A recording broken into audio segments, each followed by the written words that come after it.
fund adwuma no koye no se oye ni ya ono Dr. Bawumia na ye wanya ni ye nso a ono Dr. Bawumia na ye but onye sa rokai and o see enhwe okay so mami ko na min ko hwese ampa se ono Dr. Bawumia na ye se adwuma ya na letters are me intercept bibiri e doso and one of the letters no letter the finance minister Yera Dr. Mohammed Amin Adam extra edikoma Mame Irene Natosi na miwia let us intercept here local government minister then Honorable Dambutwi extra edikoma the president of the republic then na Akufo-Addo any approvals are now to see the man a release the project edema NDC MPs ema omo edi yes our project see clinic e wo constituency na including Bia East na NDC MP no e winning election NDC MPP MP ni nya 39% no eno no na Dr. Bawumia and the master approvals na but any kan fa ye letter di kan no na yen kenkan sa akrata from nefi Ministry of Finance no ye wi a na ya kenkan na ye hwese letter na ye address ye kai letter ni mu nsem no aya common fund no mu nsem na ma NPP lusu ye no na send the city akala mpacho yefa letter ni di kan no na yenye ho adwuma na letter no efi Ministry of Finance na edi abai hwede te wo so 27th February 2024 ya address letter ni de ma the administrator District Assembly Common Fund Accra or say District Assembly Common Fund responsiveness factor grant transfer of funds to beneficiary institutions. Ntiano krata no etia edaso. Na yenkwe o say reference is made to the implementation of the District Assembly Common Fund responsiveness factor grant in respect of district's performance assessment to D part 6. 2. We are o say mamenka o hananyente mame. O say we are in receipt of a copy of a letter dated 12 December 2023 by which the Ministry of Local Government, Decentralization and Rural Development requested the Office of the District Assembly Common Fund to transfer an amount of 181,837,022 Ghana cedis and 170,142,722 Ghana cedis to the sub-consolidated account of the Metropolitan Municipal and District Assemblies and 11,694,300 Ghana cedis to the D-Part Secretariat for the implementation of D-Part 6 activity and a copy of the letter no at the account 3 or say we have noted with concern that these funds have since not been received in the account of the beneficiaries to facilitate the implementation of D-Part 6 activities in 2023. This is hindering the progress of work and effective operations of the MMDAs, that's the Municipal, Metropolitan and District Assemblies. 4. I say, as you are aware, a prerequisite for committing funds by our development partners to the DCAF is for the funds meant for the previous cycle of DPAT, the Asher bracket, both Government of Ghana and Development Fund, to be transferred to the MMDAs for their planned activities in accordance with the agreed allocations. 5. The ministry has received concerns from our development partners on the delay of transfer of funds to the MMDAs as planned. This situation is worrying and threatening the current and future development partners' support and the government of Ghana. 6. The Swiss government is reluctant to execute a new grant financing agreement of CHF 22 million, of which 6 million is meant for the D-Part 7 activities in 2024, due to the fact that there's 4 million they disbursed in December 2022 plus corresponding GOG contribution for the implementation of D-Part 6 activities in 2023 have not been transferred to the MMDAs. 7. The continuous delay in transferring funds to the MMDAs bring to question government's commitment to sign bilateral cooperation agreements and poses a serious threat to the ministry's finance mandate of mobilizing more resources to support our decentralization agenda for local economic development. We cannot afford to lose such potential grant fund as we navigate an IMF program of fiscal consolidation and economic recovery. 8. Consequently, we hereby entreat you to immediately transfer the said funds to the beneficiaries of the DCAF and DPAT 6 and inform the Ministry of Finance accordingly. 9. Kindly treat this as urgent. 10. We continue to support your usual, continue to count on your usual cooperation. Thank you. Signed, Dr. Mohammed Amin Adam, MP, Minister of Finance, and a copy to the Chief of Staff and the Chief of Staff, opening Jubilee House, okay, and a Minister. Honorable copying of phone. Okay, okay. So when letter, no, the content of the letter, they buy. Now that's the end of the cooker. Silent way, but what trauma about Umiana? A train of command, Natoshi. Now you're why then. Say, Sika 363 million 674,044 Ghana cedis. SSA or the comma assembly. But what is Ghana saying? What can you say? 363 million 674,044 Ghana cedis. Now, your Ghana command here by 2022 December. Since 22, this kind of bill. 2022 December. Now, asset date near 27 February 2024. And film you know, and that's Cano Egumua. Now, to assist one first Cano comma assembly is no fan conquer Yajuma. And what is Cano so? And assembly is no seniors can Yajuma. And the Cano will be a grant. Say, Abrafuro grant said, oh. You want to say I have for more here so over here and over canning yet. Not can I want to find ya. I can't see my country say mouse cafu. And it's not finance minister and Yabloka say. Saturday, your dear Wako say IMF moi. Yes, your young may be a baby and one higher. Young to me, quiet dear Bema, one young boy, and mom the boy Macasson from why you view. And it's cano and the Monimu ya. Fiscal comedy, so they want to go there. And the Monimu ya fiscal comedy, so they go.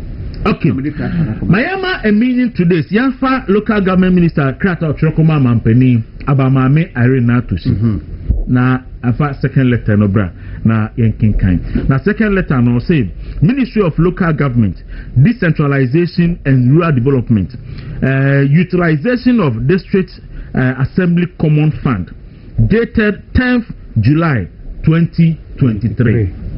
And as Akrata so echoing. Now say the ministry would like to bring to the attention of His Excellency the President some challenges being faced in the utilization of the District Assembly Common Fund for the development of the District Assembly as a result of lack of cooperation from the Office of the District Assembly Common Fund Administrator. 2. In the current resource constraint, we are of the considered view that strategically directing available resources is crucial for government. 3. Section 125 of the Local Governance Act 2016, Act 936, establishes the District Assembly Common Fund. Section 1253 of the Act Supra indicates the money that accrued to the common fund shall be disbursed among the district assemblies based on a formula approved by Parliament. 4. The Ministry for Local Government, Decentralization and Rural Development has the mandate to provide coordinating and supervisory role over the activities of the MMDAs and to guide their development activities. 5. Annually, the administrator of the District Assembly Common Fund proposes the formula for the distribution of the District Assembly Common Fund to the Parliament of Ghana. 6. Once the once the approval is done, the administrator of the District Assembly Common Fund has the function under Section 129 of the Local Governance Act 2016, Act 936, to administer and disburse money paid into the Common Fund among the District Assembly in accordance with the formula approved by Parliament. Section 1263 of the same Act states, the Minister shall, in consultation with the Minister responsible for finance, determine the category of expenditure of the approved development budget for the District Assembly that must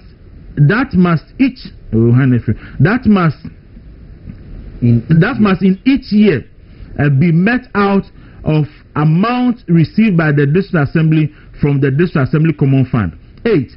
Part of the approved formula or allocation are activities like 1. National project, special project, district support, and reverse funds. Okay. 9. The ministry holds the view that when it comes to the above activities in the approved formula, the administrator of the District Assembly Common Fund does not have the authority to determine the distribution unilaterally, as it must sit within the broad strategic framework of government. 10. As the supervisory ministry of the Local Governance Act 2016, Act 936, and the ministry responsible for coordinating the MMDs, we are of the view that the mandate to determine the district. We are of the view that the mandate of the we are of the firm believe that the trigger for the distribution should be initiated by the ministry on behalf of government to ensure it sits within the broad government strategy. 11. Even more worrying is the fact that as the ministry responsible for the MMDs, we are not involved, engaged, or consulted in any form by the administrator of the District Assembly Common Fund in the development of the formula proposed to Parliament. We are of the view that government will be efficient in utilization of such resources if we align the decision-making process with relevant stakeholders. 12. It is instructive for His Excellency to note that the ministry has not had the expected level of cooperation from the office of the administrator of the District Assembly Common Fund in the past 2 years. The past 2 years and 3 months since I have been in this ministry. Effort to get the office of the administrator of the District Assembly Common Fund to align with the ministry in the strategic determination of beneficiary districts such as the allocation has not been successful. 13. In the meantime, the ministry has requested from the office of the District Assembly Common Fund administrator details of disbursements done so far from the above approved allocations to enable the ministry align and strategize to aid equity and strategic development of the MMDs. However, the office of the District Assembly Common Fund administrator has since refused to respond to my letters, not a copy at the account. In conclusion, the ministry is of the view that the trigger of the utilization of the activities and allocation and stated above and should only be done by the Minister for Local Government, Decentralization and Rural Development on behalf of government and to ensure consistency with government aspirations for development of the MMDs. Signed, Daniel Botri, MP and Minister, and also Omo copy Omono Ewas here. So what it means is that Sa Common Fund ya ne ohwa ne Franquin. Pacho ba omi achefe omu ye ne wen. Dawuro that time in 2018 and say there was institution bia ni ministry shase na administrator of the District Assembly Common Fund no Omayi Yamanyo Semu no Oshe Ministry of Local Government Decentralization and Rural Development ase Sabana Honorable Damboche and the minister our local government ministry hono and o check out tin e de koma o mampani na na do dan Kwaku na just about afini abusumi miensa oba ministry ho a oba na adwuma no maame na atoshi a oya administrator common fund no se obeya bibia a se woni no etena se dwen ho as ni minister no no way on fa no ho minister no check out koma maame no se adina ye no awanchi se ya di adwuma who office ne administrator of this assembly common fund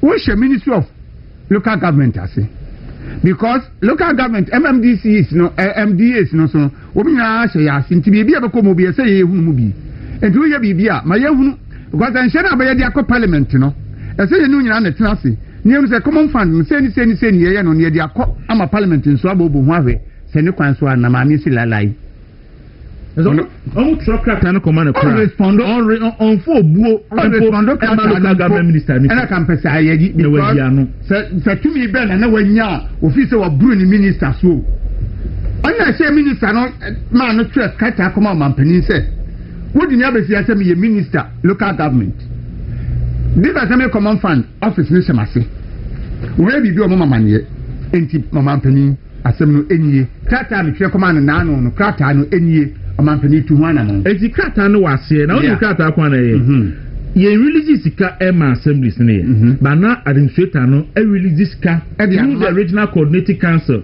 e di ama NDC MP for Bia East the final regional champion say conference a clinic about 1 million Ghana cedis na toshi me wa ni pon ni gina ho so no DC no MPP DC o fa ni sika nkoma no fa ni adwuma common fund nko e say mo MPP delegates na eni fa be jamo ni me kan sem bia na mo bom nsem no woni mbani na atoshi dia di assemblies na anka bia o kasa da no nka mo bom nsem ma no mo tuwa se na mo su se MC ya na DC no e madwuma sika ba na MC ya na DC mfa nko adwuma bra na atoshi tiska no so on fa nko a wo so on fa nko but what me is can be the NDC MP so on fa nya adwuma na fa nko pre power no fa anyin Dawuro na me hu e mobo me wo confusion kaka na mpesa obo ami enye maami we na atisem ewo wiem se ni kuna pege sika bia enkantisem pacho enkantisem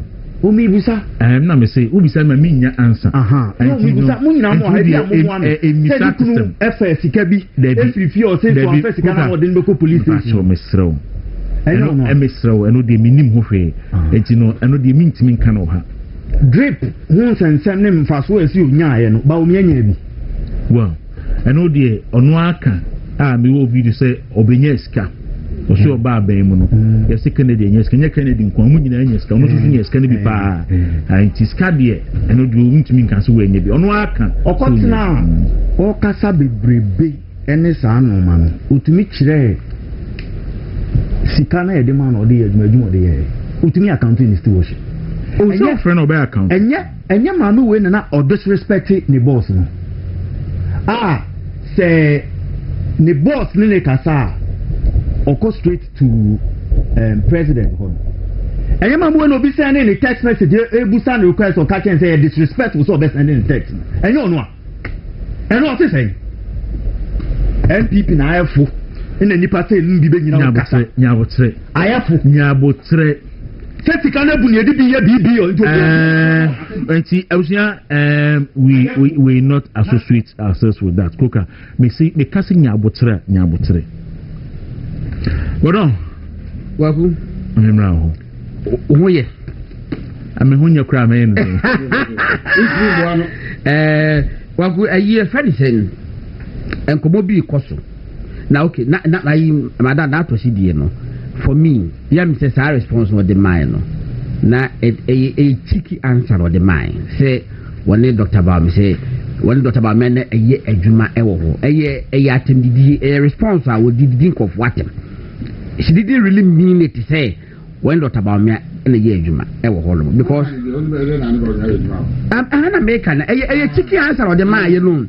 Also to the beer for a full 2 months or 4 more a question the Juma or year war. This was some common fan hall and no person what day and it made this come out December 2022 Emma Ottenesi Kanosuama 2024 finance minister Trokata Brose Sika the amount of farmer assembly for the Yedman Otisikana so Emma enunti Swiss government say Sika so the man abandoning millions of dollars no on first Sikana mine 81 first Sikana and kwa abandon Sika meanwhile Abano so ye under an IMF programmer ya to ni external yimonti ko external market enkoboro Kwaku adam pese meka ni say emma madam na to shi ene wo mo a eka ho no adwen yo mo say seven producers a wo support to obi enti na ye kana sem na mom na luma sem ya obeka no ye na bema the appropriate response ebeba am say we dey kwasi kwatin na invitation to treat and am say my and what you offer me bo wi a me na che so divido the man so we no ka say ye oni ba omia na ye me say me che say salatesi nyina no finance minister no ade wan trauma ba omia no trauma na atoshi na me share na atoshi video ba ko bi na me ka say Yakupon was it above ban ho me was a video was it above ban ho na above on ban ho mka cheni say Yakupon said that no ma papa G 8 years voter no that what the regions naka ho 8 years voter region and ma papa Kofo 8 years Ashanti region and no ma Nana Kufuadu 8 years Eastern region and now was said that ma Professor Mills 4 years. Now, our next command 80 was said a man 4 years, said account 4 years. Now, the 4 years, no, above 4 in our catch or no, not to say 4 years, I was say, or a book in Japan, or also from Central region. Obedi 4 years, let's say, Professor Mills, Idino, at Twasso, that's Obedi. Above 4 days, they said, you catch about them for. I said, you catch about them for.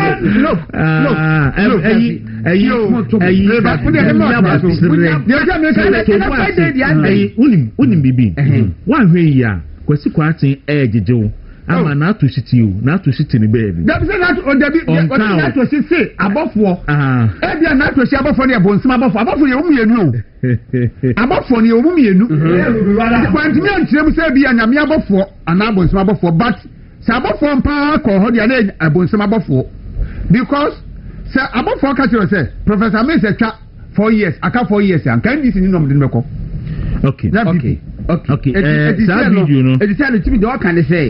Or look at Japan.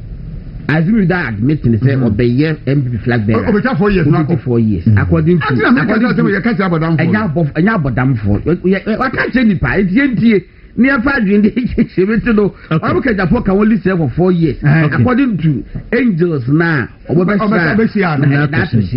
mommy, person, one more video, no. And many can more, you say, Omunya Sika. Nenka more, ni also Munya Sika, Baimono. Your boy New Year, near Babo for any day, no. It's a Akalan Patrosh way in so. Na, your more videos, your more first one, na, your more Sikanadian canning. Yep.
And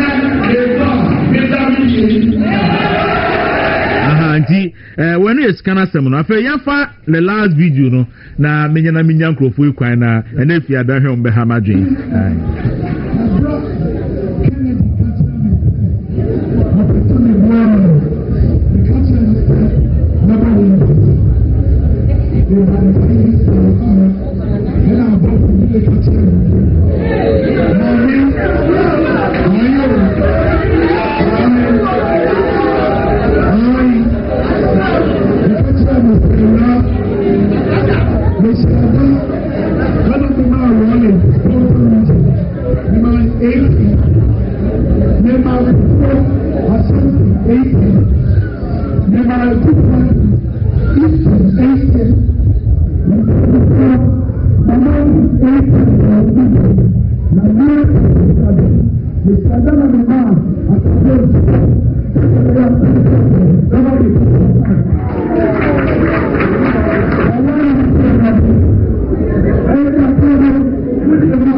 eti enwa no nti Awurade eda ne ho adi etre ayi enyansafo miensa na wasere wose ayifo na asorabofo ose Awurade no eno han wose Awurade ose Awurade na me hu se okay na wose asorabofo wose asorabofo angels ema yi kire no ema yi to mu akawie no wose Awurade ayese Awurade na beyi no wo kire no asorabofo ne ba asorabofo no Awurade na suma o ya papa no o ma atagu no e fa no wo wie no ti se ni se Kwaku interested time ko di asamba ko Assembly started Kosua.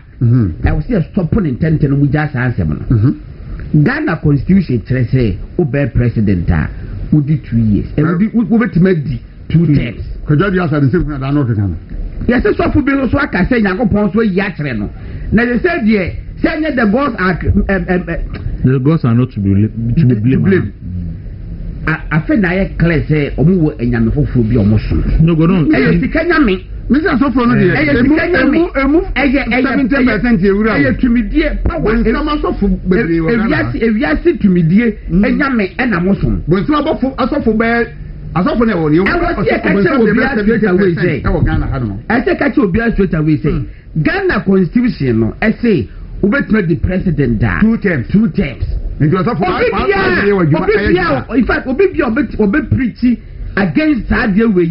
Now what started process be say young court self MOB opportunity no the 3 times no a treasonable offense na osadi nyame din belenkia ezo hu sa sofo no e bonsoma sofo no bi anya nyame asofo bone be na akopon ayam sisi na mo yusu nyame din asofo Ghana bone be na akopon ayam ya anya akopon si sei na akopon si sei eso ade abeto mu amumu ene mabusuafo ene mo man mo yere mo de na akopon nyi nkire mo da madam yan kan kire ni betimi aye ne say be ka kire yira John Dramani Mahama say onhwe obi anyigi na nkonsohwe because ono a tunanu mutuo say enya ade a enya ade a obepre etetem nti onhwe no obi anyigi no ankonsohwe mu omeya etimi fefefe onhwe no obi amehye nachi amana amese omei say nyankopon se oh won genga ade no me say you know me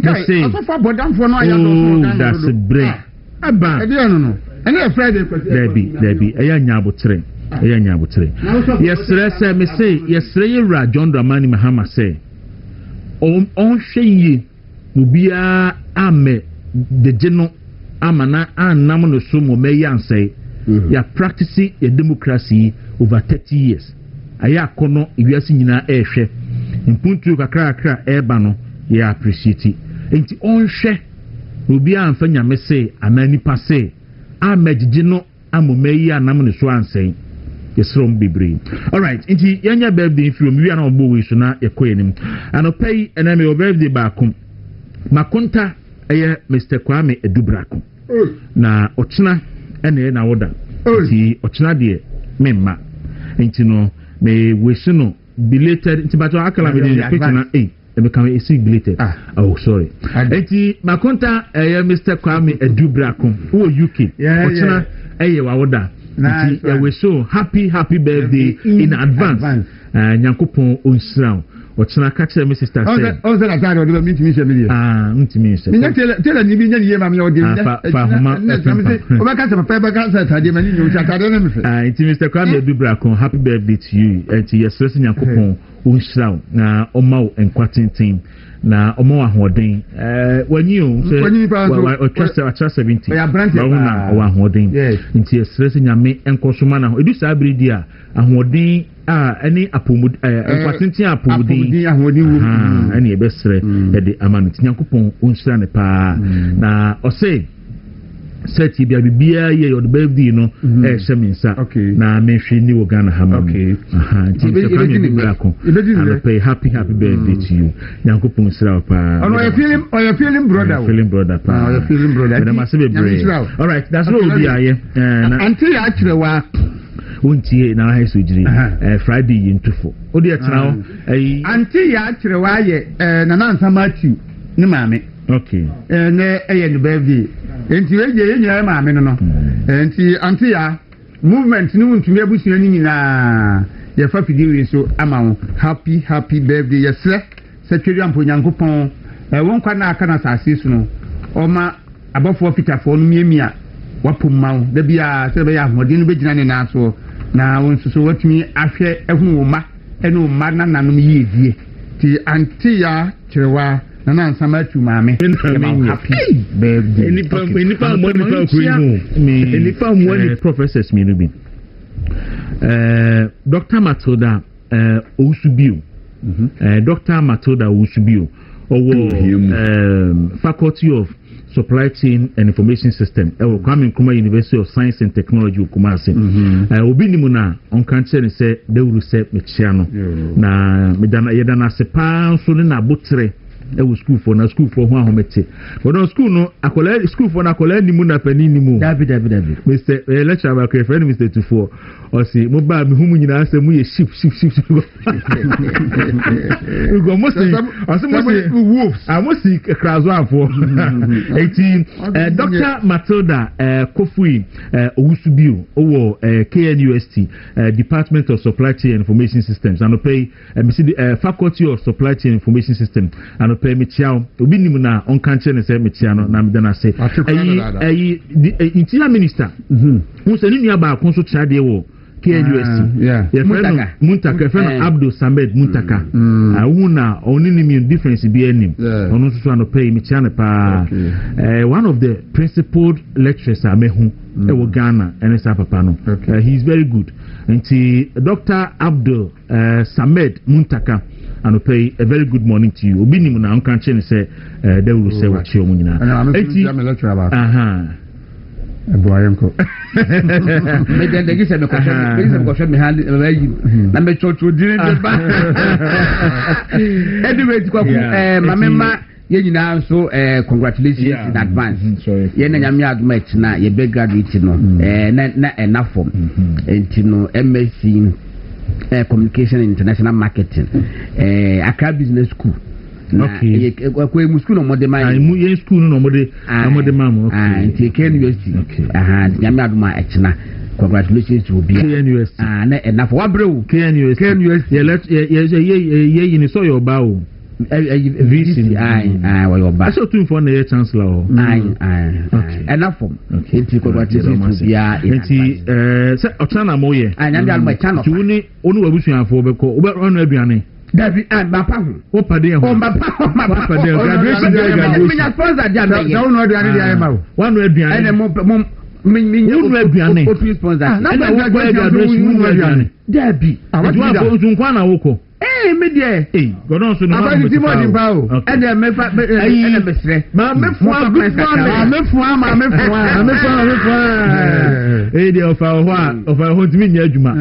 Ma me fo. Na me dia na se me nkomra. And the cobra o the cobra. Ma me fo ho ntimi bia be kama insurance the cra. Enti ma me ne eye mama inboost eni enkomo. Yeah.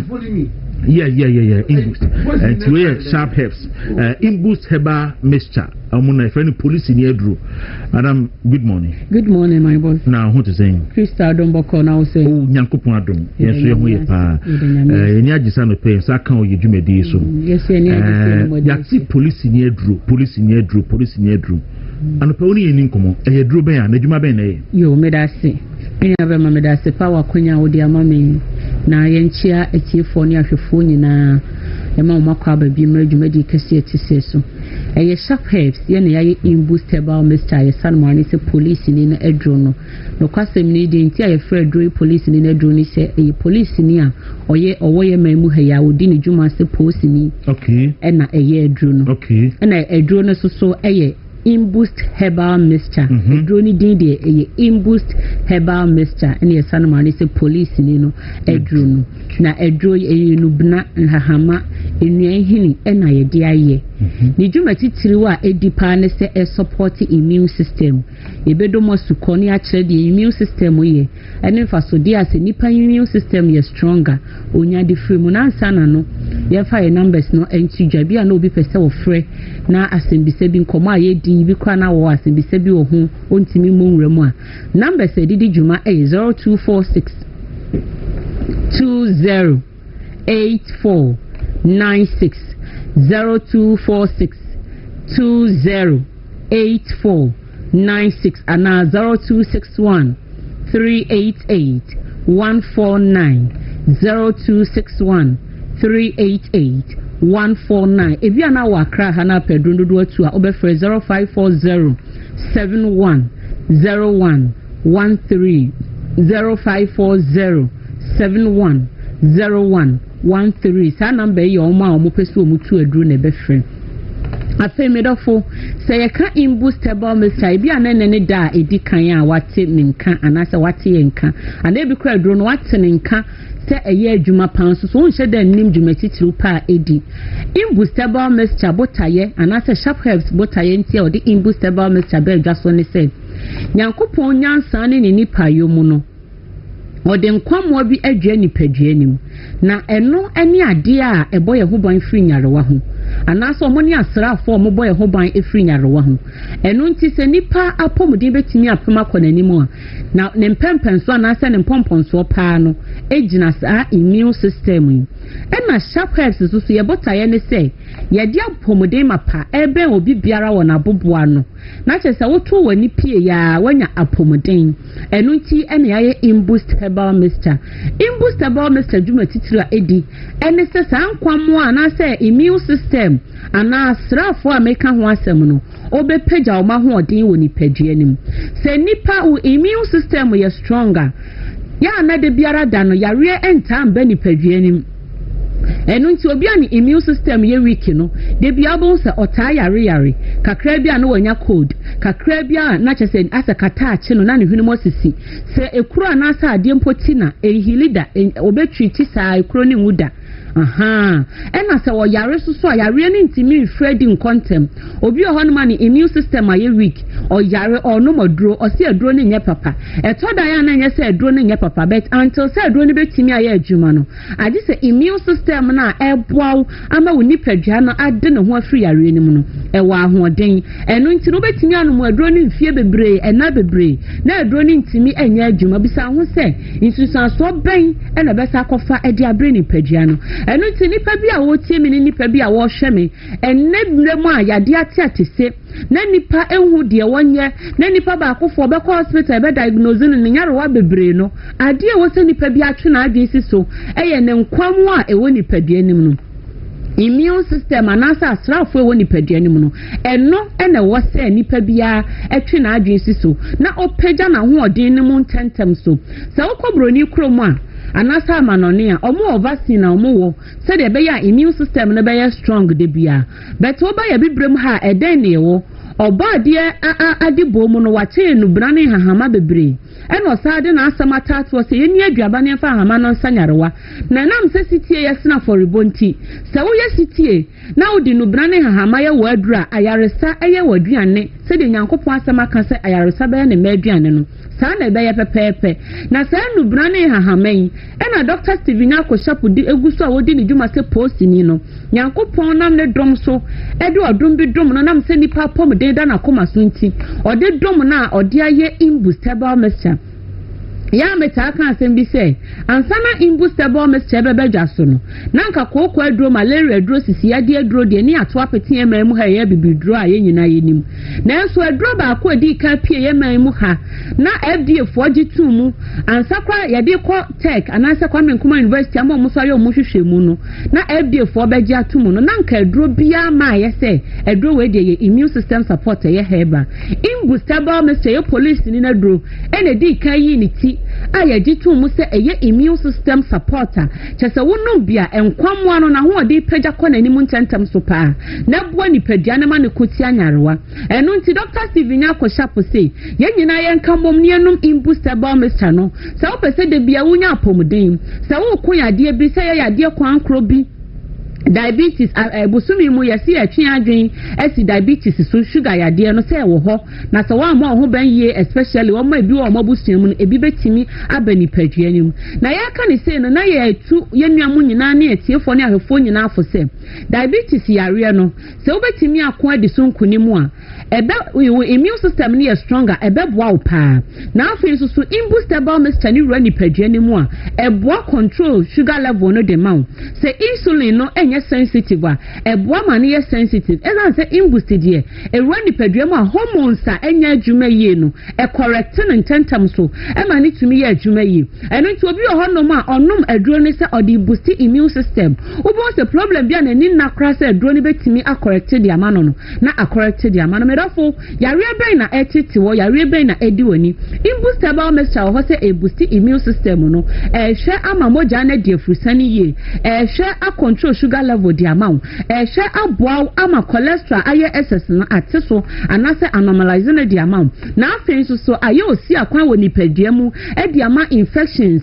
aye kwose nyarewa ahodo de breye enu tie de anigye ene ahokeka to yensafro bibiara a otie se brabaka imbusta busuakuo ne ho eye apomodin abusuakuo emfa ho ne yare bia etete ho emfa ho ne mfidodo a yare na di wo nipadua nim emfa ho ne nadodo a yare na di wo nipadua nim na emfa hone hospitals akesi awakọ obi okọ se mema wa abrochiro mo kra nro bebre de bremi na so aduro na bia ntimi amoa me imbustable mixture ya de yemu na ne bo no enhyada eni surupi no eno na beji nipa no eno ti ameta aka asem bi se apomodin enti abodin mu ena apomodin so ni oman bi so na ya kariska kase ya de akwakofa se wugidi a ubenya nkwa ma me bi frɛ no odi na dance se no a diabetic patient na wanum nura hospital don de wodaso no na oti imbusting kanu no so obenum bi no wahwe no kwasem ni se dro na boa na masese hu na wasaya aba ya akra a se ni kru hwe no kra da ne nwanwa wose edro ni ti nyame asem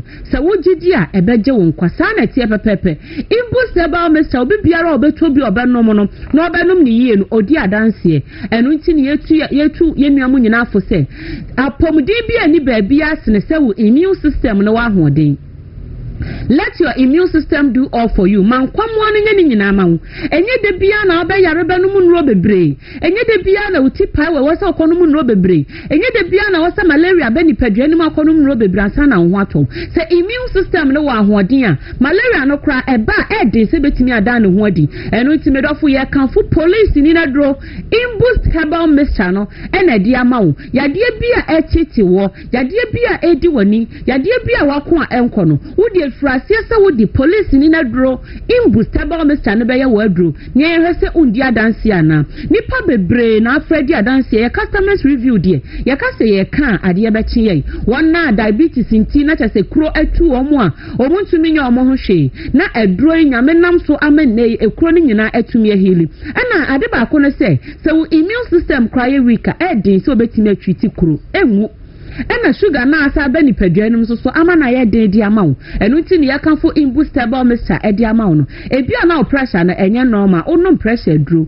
anasa wo da hypertension duro so wobɛtumi di imbust na ka ho ɔhaw bia ɛni ho ɛbɛboa wo atimi aboa koma no ama na atumi abɔ yie mogya so ni we ni nyina na wobɛtumi ade wo ho afiri mu obi ohono ma de bia complaini honam ya general body pains ontumi nya ne ho hwe imbust yi stress perfect ni padua ni mu na say detoxify ni padua de ma ebi kra de bia wodi di wia wotumu say aduane ni entumi digest ye na aduane ni ginagina obo eno de ye bonus kra e ba ne safa police ni na dro imbustable mixture ni nom entantam so a obehu se nyankopon adrom aduane na ginagina obo ni nyina afiri honom oba wotie mi a wo menses embe ye oba wo hwe mi a wo menses na eba wotie ya opa anana pesa wotete wa wontem anama wa wotu ye na amwa wonti nei ama wo menses no etwa wososo a wonya nduru senka wotwa bra ye kan fo police ni na dro imbustable mixture no ena di ama wo ena ye nuama ma mo no dodo na so mo pesisi mo den eno nti wonama obitimi frew wasi mama imbust mo adro ni sisi mo din ana enam se me do wonti metena sisi ametu fu me nuaba mai sesa o mema sam ne de nyankopon bo no de kan ho bai o ma me wo no na kan ho enya asasi so na abefa memasem no eno nti sesese no why week e wo mpam a that means se bibi nkoso ye woni paduanim nom imbustable mixture na encourage saade no se ye infections a enyin free ho se enam ya de bia enyin free ho se ye stress a be ma stress no ho bebra wontimi perform ye enyin free ebi kra na ya akoma ya de ebi a na sugar ya de bi e na am wa ye week na emwo na enyi sa no ma ni nyina free ho na timi abo am watimi perform ye men kono nom aphrodisiac robi akeke de na nse ya titi bi na nya nika me don fu imbust de ya de ani da ho ena de ya adro ya de akoma pani adwempa ene no kwaredie ena ya adro no nti wonu madro na otumu se eye purely herbal hamani no bra na ya ka ho asem na eno na ya de ya eye apomuden mapa ya numbers no 0246 2084 96 ebia na pedro dodo atu baby a wo hwe ye bia ya to apeti wa akra okanshi drug lane herbal shops akese ne nketu e ho pharmacy ho nyine bi ho kasoa tribe of Judah afenso so ashaman Ecus pharmacy ni Widama pharmacy udru brekuma Clement herbal e ho e na afa newborn pharmacy so e ho nom udru sunyan a cap Peba and Albania be a two honum. Tachiman ne bebia a bio honum. Cape Coast Takra de bebia northern region. Eastern region bebia ya two imbustable Mr. na apetimidofo kojushe be na tonum na ebeboa papa. Imbustable Mr. de a du papa. For numbers no bra ya sorry a 0246 208496 0246 208496 and 0261 388 149 0261 388 149 Dr. Bejo so no wase mi se bia wo de amani adama siniti ne hwe. All right, yen so yedama se pa imbus police ni edru nti abusuafo obi en kopebi na onkwamo anu wa hoden a obetimi akonyare wa bia wabra wonu edru. Yera Ezekiel Kabu Abe Cancer from Active Point Dental Clinic. Openi, good morning. Good morning, Nana. We are Bokodie. What the other room? Nyankoponse. Yemakrabanso. Okay. System akayenu. Ho de yankrofon tanka ho asem. E won so ne tadi ni panya so pa. And on the point route me lose so na on so point no. Ho the control but na ya asem. But your Active Point the number man pay. All right, in Pachomeda Sapana, Metro Bibera Uti and Upper Way, Active Point Dental Clinic, Jumekwa, by a sin, and I anyway see Yedimako Tenepa or my Ghana Muha. Na Osaya Honko Babia, na one Casano, a dance a month for din, and I say service ube enjoy no, and a one Casa would dodge in Unya. Ahotoso anaso nya rehemu yemu na oba wankaso be dia dance pa na nkofo bi breba ho nyina ya dance a amanfo edikire obo obetimi afre osi o obi na di mu na mama me osemembra na monhwe nsiesie manu mam so okay bibia fine enti dance ne di amanfo edi na yenu mu asiesie no so ya de a eboa yen na issues a eba yeni pedie no nyina no etimi akodadi na abo yie pa Jumakwe Active Point Dental Clinic kubatan a ehwa ho dibia nyina so wo man Ghana Hifra na agi atuma ye adwuma nti uba ye ho no ma na wonya rehemu se ampa wa ba bia ya eye bia ya edimu na yetimi aboa betumi afrɛ wɔ 055 457 1779 055 457 1779 Active Point Dental Clinic na dwumakuo yɛyɛ adwuma free joda ekosi kwasiada Monday to Sunday ni nyina no yɛyɛ adwuma na yɛ branches no yɛ ade a ɛbɛn yie paa babia wo bia no benya Active Point Dental Clinic yɛ branch ne bi akɔ wo Accra ha na oba Dawuro Presby Junction Kumasi ubeko Denyame adjacent Ultimate FM eho any all branch ewo Takwa Achempem Western Transport Services eho your branch wo Kaswa Crespo Junction ana Kaswa Farm Depot no in Chempe Active Point Dental Clinic yewo esanso ewo branch ewo Sehwijinase na Nadik Filling Station eho any branch enso ewo Obuase Dunkwa Junction Sunyane yewo OA building nim ho ene wonti baby owo Ghana bia no obetimi akọ ana waba ye nchen na habia wo osuhu bia no yetimi ahwe asiesie ede amount anopa 8 ekosi anumere 6 Monday to Saturday anopa 8 ekosi anumere 6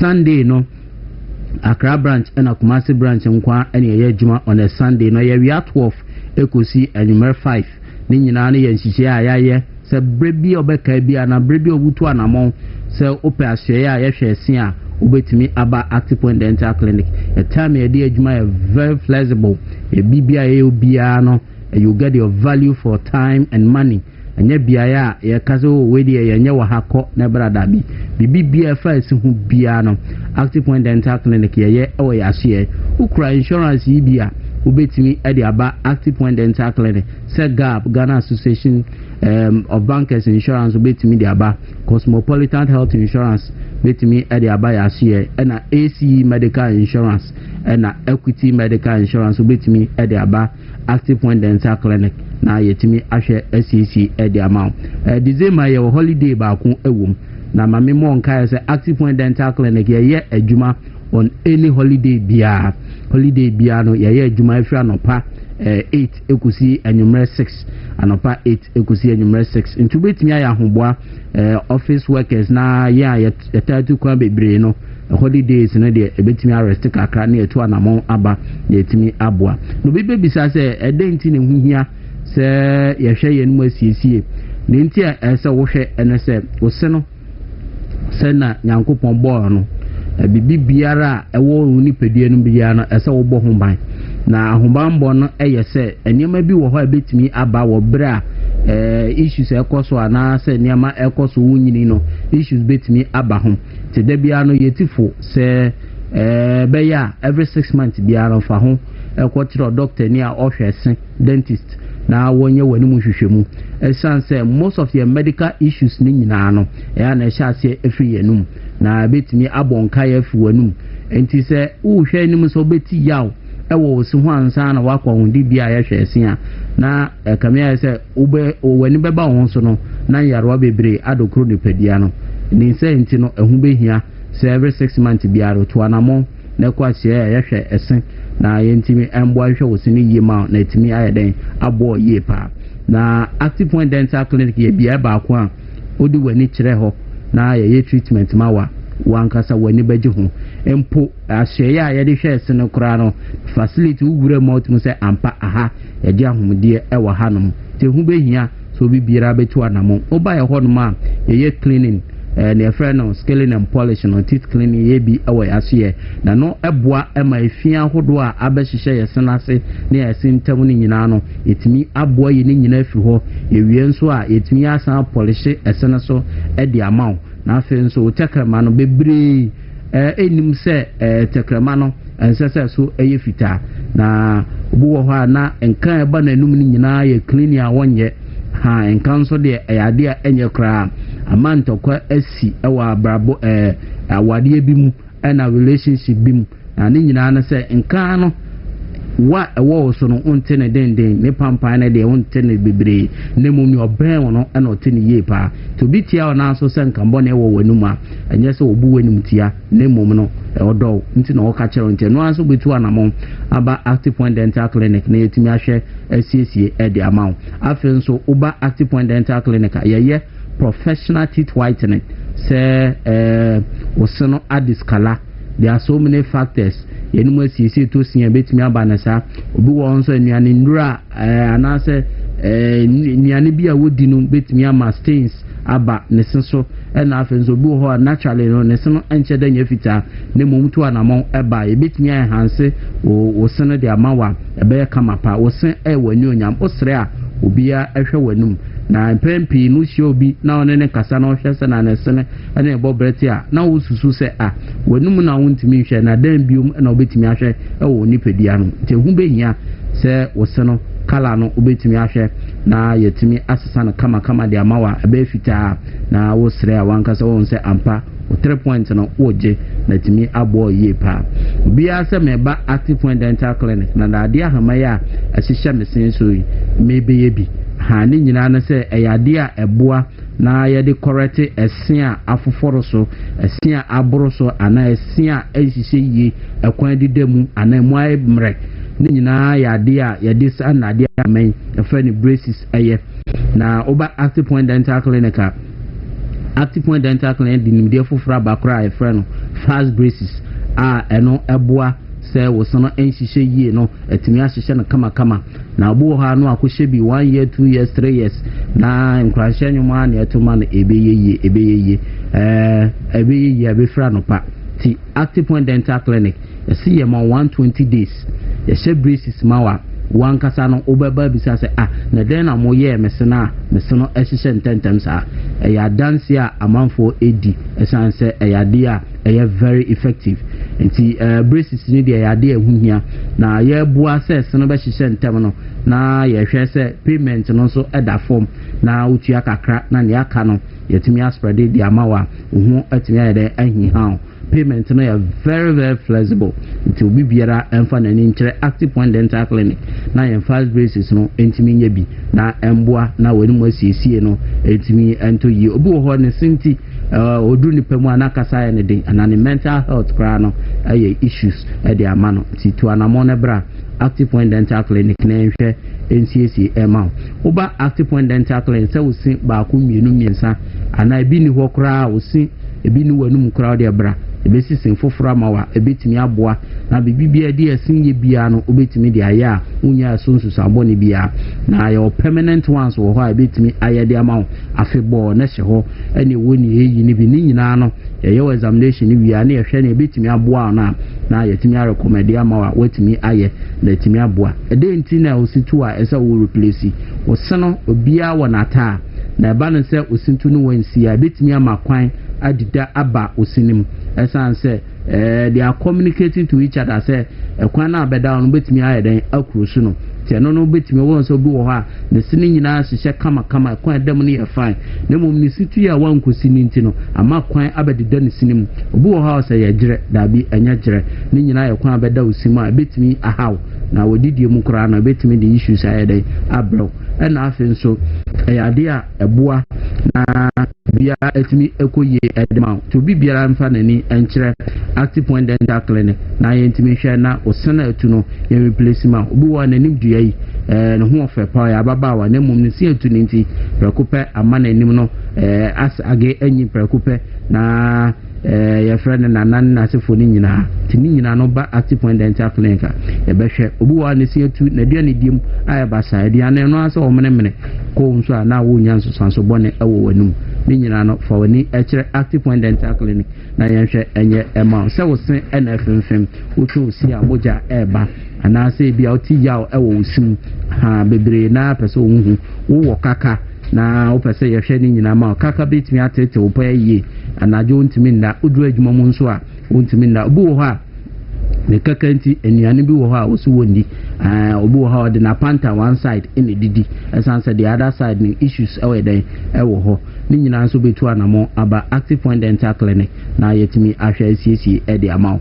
osisu abu eya o se no ano no ana bibie no hebetimi ayafa ho a ebetimi aye wo seno afele ne kama de amawa obi ehun se wo seno esubuye e na oba mayeye ma ye ni nyina ade bi a ye de ye ewo ye ho no ti obetimi eto anamo aba na yetimi ahwe aye de amawo obu wo pese o hye ne gold ana silver ni nyina no Active Point Dental Clinic ye ewo ya hye nti oba bibia first hu bia no Active Point Dental Clinic ye ti for wani kire ye hanom na ye mboa na bibia enye kama ema letimi abo ye pa na mo betimi afren wo so 055 457 1779 055 457 1779 ye adwuma free joda ekosi kosiada in locations no Accra ha ye Dawuro Presby Junction ene ye branch e Kumasi Danyame adjacent Ultimate FM Kaswa ye Crespo Junction ana Kaswa Farmer Depot no in Chempe ene ye branch e Sunyane ye oye building nim ene ye ena afenso ye branch e Boase Dunko Junction Takwa Achempem ye ben Western Transport Services ana DVL in Chemope na Active Point Dental Clinic ye Sekhuginase ye Nanadik filling station ho and you want to beat me aba Monday to Sunday ni nyina no Monday to Saturday no branches ni nyina anopa 8 ekusi enyume 6 and afin so Sunday no channel so say Accra branch and Kumasi branch nkwa and ye adwuma on a Sunday no we are 12 kusi enyume 5 na wetimi aba ye siesi wanum e de amount insurance so kita gap Ghana Association of Bankers Insurance Cosmopolitan Equity ana AC insurance ni nyina no wetimi the amount na holiday bia Ghana yedi bia no Active Point Dental Clinic ye adwuma to betimi adwani akere ye honum say ofre aye booking ana wo ye working ni nyina no ye be hwe wontempa na wetimi akodu nyima ayede aka Active Point Dental Clinic etu nsa for bibia asebra eson ha bia de for nichire hanum na yanhwe NCC ma me sorry na me make nyina say Active Point Dental Clinic wo de ho eboya na chese wo seno eye kama na wo sere restrictions bia ye dey eni ho kura tie yahwe nim say obeba. Okay, yeah, that's it. I was saying Tierra Ezekiel Kabu from Active Point Dental Clinic, and I pay Yatinika Yintu and Amona Yanko Yanko Shares. That's where Yanfa Jatondena Canamra. You are Nina with your phone transfer. Okay, and you have here with the announced the another the Anichimo Chocho Herbal Industries. One of the Chocho Skin Care Products. Abba. You were Chocho Herbal so pretty, Jarian, you were Chocho Herbal Team Sweat, this Jaranasra. Now with the Entoso. I'm saying, sir. Oh, we dear beer. Ya na time tire ya hine reaching ye keka we chocho royal gel no so you sir. Ebebo wa papa. Chocho hand and foot cream. Person sembe ya din when enti be papa we you sir boawo. You was skin tone no so no e man tell you super papa na mama ho ye fekama. Na oba utinyi bubu eho a agiafa asa dia katia si utinyi no so. Misrewa chocho hair products no kwa kira kwan na wonsu nya bia wo de siesie ho ahotutuo cold ene nyema ha nipa dua na ya na ma nipa ye basa no ye wo bam bia no so nya bi yusu a eboa papa so hu na be hu yan na ye nyema no bi e wo pandamat palace mall bacho na total spenters ho nyina kwa obenya ye nyema no bi e wo ho no mo ko social media handles no so ye wo TikTok, Instagram and Facebook and chocho nyema no de ebuwa bebia obenye bia nso ebeboa o doctor tam da so doctor ya adujam fisime nkancho se nyame adum midima fo heba hospital ebo adwuma e de ese nipa yare wodi ani se obetua na mo no aba ho se de ba kwa ya na de bi obo ho mpai no se nipa ni bibi e ha no a obetua ye nkakra bedu ho se wo ye nkakra na akodu ho na wo kɔ no na wo te se bidie ka ni center boat abu a o sa aba wo be ba ni se V8 pa turbo engine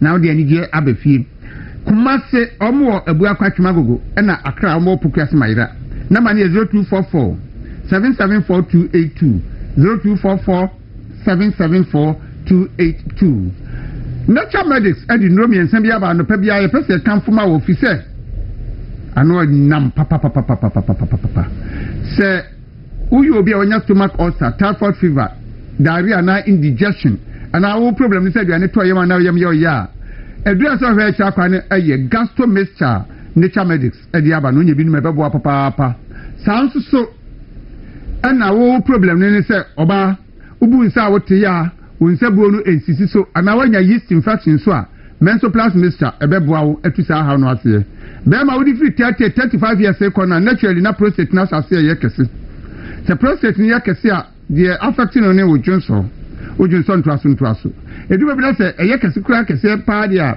ene wa hwe ya da bia obesisa wo trousers be 4 times and sana dia chi ise wona mo a na nyema ya aginsemu utu kwanya ubegina kwa mu adwon so saa se wo de wa ka na ekwa se nso wote commercial car mo na se public transport mu dia na asem asem me pa to driver me yem huye passengers we dia misremu ubegina ko gina wa saa o mantem na o mo ya chochocho ni nyina na ha dwene Prostar Plus mixture nature medicine dia ba ko pebi nonom ni ntu saa ha na asema na ye free be be tonton ado bia no ubenya nature medicine no bi ato upebi atua na ma ne 0248 77 8899 0248 778899 malaria duro edosu pa malaria duro edosu na herbal product wunya malaria emewu mfichire eye tabia herbal mixture malaria etinite malaria fever ne ututu chai se wunya malaria na unum tabia herbal mixture ba kun yiri na nkwa misrew ene ma honya ha na monfufu bi ho ase so tu watu na odi atutu ni yi ansa na de besiasi tabia heba mr de obi anu bi da bia be di ho adanse a kiro wonu matukura na untimi ni die no de bobi na bu se yes obeti de ani da ankasa enu achi no tabia takum so aye de tabia heba industries da be kan ho anu so eboa ema fie ye de me ka se fie ye da tia se fi se efia ni die na sha se fi anajo be ma na juma po be na anajo no eno na de chi ade ni die be fie mu ni nyina nti se be ma wo horsepower no so tia na o hweta bia takum achi akwa tafre bi we ya tafre wo the turmeric and flaxseed black pepper ginseng ginger na afra ye nti wo tafra na fi wanya extra hewali na wo dia bo djuma amanije abafie be bia tonton ado bia benya tabia heba mr ni tabia takum ni bi ato e wo hono mo so pe bia tua na ma ne 0243686861 0243686861 Victory garlic mixture edanso e wo garlic mixture ho roba gasu nyina se won satayo tititi wona tayo tititi a no Victory garlic mixture ebetu odu anajo a wontimi na owa no ani si wisi wonu si atwe bibi o ha wo de wonu tutu ha de papa oba won sebo no ensisi so amesrew Victory garlic mixture no cha kwan de so kohwe na pebinum se wo kumase a kolina keba PFA pharmacy na misi heba wo akran so okọ Repage Ventures ana setina teteba benye biato number ne 0242 545633 0242 545633 Congo ointment aye natural ventures edupa mo dia badwa so no ebinu no two skin rashes obi wa so kan wana no ye ne hene pe Congo ointment obi wa so a kakawure aye ne batiri ho sa misro Congo ointment betu ase enantima propro empompota abobo na kwade metisi ebusi empompa bobi nantini so de empompo boss emi hunu bi da na wo sa problem ni bia wo de pe Congo ointment betu ase ena oba ya ne suboni bi gu misro hweye na ama wawari ansai pe Congo ointment na emwa ba ma odunso ntoaso na odunso na emwa pa mienu na ado sa ahoma na ne so ba wonta no ebewu na se ba akukura benya dia wo a nti pe Congo ointment ntem na nsa na nyema ginsemu benya bia to ba bia tuntan do bia ope bia tu afre 0249 017 101 0249 017 101 and 0204 616161 0204 616161 yebenya sikachna afibro nyawe ebeye de rough enya asem ketu akra ye di promotion kese bi we eye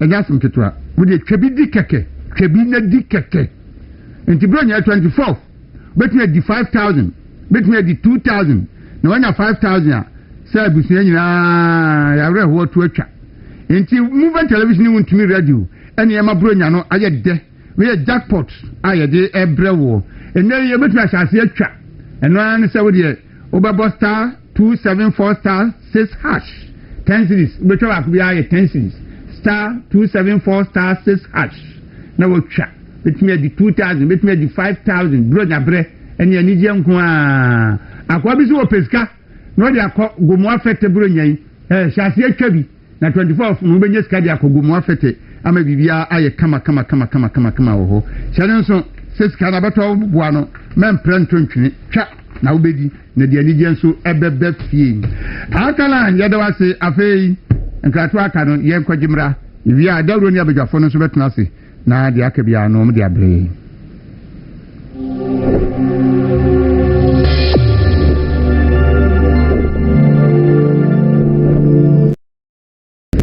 nti di sankita ho ni wie na hwe kwa hafu ni pa dodo na bia o maba no dodo na aye kokofo ma mo hu se kokofo bredi nkan kokofo ni ba ebe president ni nti ade nsa mo nta machi ni anya adwumaden ni mfenhye mo ani monyam na mo ma no na nam so hu se kokofo ni eba na na so timbe yo mampe nti ye no makodi nkita ho modu ama enije esiden no teacher for so who the teacher ni be the president bin see that lecturer they were the pen the teacher ni pa o so chok mu and be mad the teacher for hon so any age intimina ekwan bi aso ni aye na eto nipa adwi ma mo hu said ni hiham de ba no esronko enye dadana omunim na emfa ye nkoye nim kesi ni bi eye nhye esronko a wo ya etimi pagya oman na ede ahoto kese etimi bre oman no ansane asaka party nso mani so ade huma party no so nti ejina mienu ejina de ya mo oman ni ahwe de party no so ye pese ye pagya edi kudro na party no ho yakono na afi o mo asom party na chenso enya party no ho mfa so pa send de omanya sese okay nti Dr. Duchum efia hafo na waboso efia obeboa no ho no wakọ asantimantem dog we de manya wi ma mimi sasa di mse na watwi mu ababa ehu yesi bibi de proxy ebi se empene so ebi se ebepene so sa de no minim se wo opposition wo ho saying oh minua abatro twem 2023 nche ebama obia na nche wo ho mutimi chirechire mu ye ma hu se etimi ka se wo so yare nti na mutimi nkokra fa doctor's report ebra se akontribu na be si ukwan a o visa office nyina wo de beba okay awma hu de tipoti esi ukwan a untimi ento aba njenye so sore keka David no awa fe na mesia memi timi kotuntu poku mensa nkotuma me dabi na nhihye wo ho a emma okwanya se ne wuni ho a obitimi eden etuma okay ti sanhye mo ye no wo de to aba no abato bia no ebi a adibe ho na ya de pa nhihye pa ubehwe na susun so aso bi amenipa hu se dabi mu ehwa de yi ya nhwe ni ya e de asem ebebre na no mo de 2025 6 abaye koto no ade ebeye fe ene se beka se to aba no ye ndede bia en den amechire dede bia amechira wa odi nkunim wa ni nkunim so timi gitum preko apese dede bia en den ama ho bibia ensi mia na mentimi en den eni nkunim eno wo honum enti mejiri selections committee no mia minia penny abekwa MP edia Joe Wise edia nimu no omo hwehwe mu hu se crossing na ye de ba afie twemu no ebia ehon sunsanso bi amwa eme nipa bi nya amenase po bi enti saade a eneni eden yenyi emfiri ho enti elections committee no ewo bibi nti amom ka sen den yenyi emfiri ho minim se minu anu wa brochire enso ohwe ekwan betwa ansa na ode abeto aba na ewa bra yenye nhihye ya yebenya polling stations ewa diaspora no minim se eno so eya de a so eni abre na nhihye no se abato na ben enti na nipa brebe ka se na enkwani mu kakra na enkwani mu kakra se woni bra emawasem so se wo bra wutimi ye nhihye pa ebeyi minase poiden efri ho enti na nkabrochire ne wo polling station se de binum eka no a eho no an se wa fa kwa betimi organize se amanfo to aba abrochire country bebrebe wutimi to aba de abrochire Ghana kra no diplomat no etimi to aba ewo abrochire emeyeye enti nia akoduru sabre bre sei select election committee na hu se enhihye pa betimi de egu akwa mu ame de ade yentimi de a meje de se sebe ya amena sipo bi ama no ebehi ase president ebe den yeka se ne na yentwen sensen ho na the break mu no omo consult mansa mo candidate for no ni mutima so no mo take it side decision ana no kre ni menya formal meeting bia I didn't get any because request for a meeting. Many chairman for Canada, US, South Korea, Ekasa Wefidi so, and they are saying say Mama Prozina Madia they will be forced to go to court. And I hear you so anama Emma Koma election and Kobaso. Me lawyer. The legal implications. Me uba the legal basis. The legal basis. We override the committee decision. I don't know what legal grants. Be a no legal grant. Maybe a diaspora ni. Na the meme can say, esi nyina ahwe se kwa be ne fa so a e de pepe ye beba e wa batu no eni abatu na chi enti electoral commission no nsem mo ka se o ma hwehwe mo hu se de twa mu no se bi a etochi a o mpeso mo tin no diaspora asem no eye ene na nipa dodo kra na eto aba no eye ade ebe ha dwen kakra so bi o ha se bi o pensioner na they say when you voting rights as an old executive a kwambes no okofa odi twa ticket no eden waba no abeto aba no edimeti omunso de na se papa na mum si amfa kwan bi so ni anye na nhihye no anko yi mpanifo se ba akoko begina ho na to na nonkum na netonkum na so gina straight forward. It has to be balanced.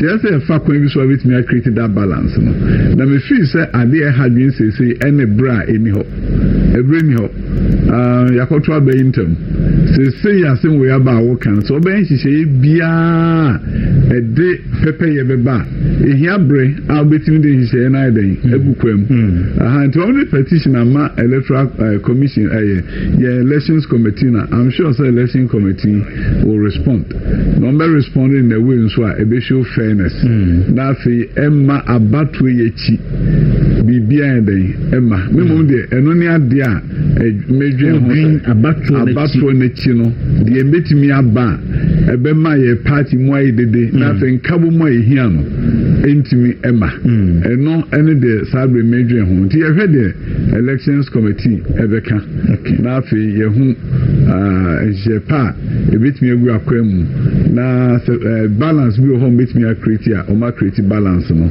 but in principle say the di kan ye no amfa pepe ye bi ama no ma hwehwe mo hu say because me nyimi so mbe so da kropa ka say yes sano bibi nti eno so mo sano because ade kakra bi ya ha adwen say senior wo kan aspirant no officially mo anya engagement bia and ransom meeting na bi or national organizer or member of NEC onu so chere say mo anya engagement bia but the elections committee no year adwuma for the party nti aka major decision bisa no anka the parties either NEC or national council should be consulted and as our share term of reference for the setting up of the elections committee one of terms of reference now you may wrongly judge why they did certain thing if you gave them the authority up front ab initio say go do this and they do you can't go back and say why didn't you consult me there are a number of decisions they've made that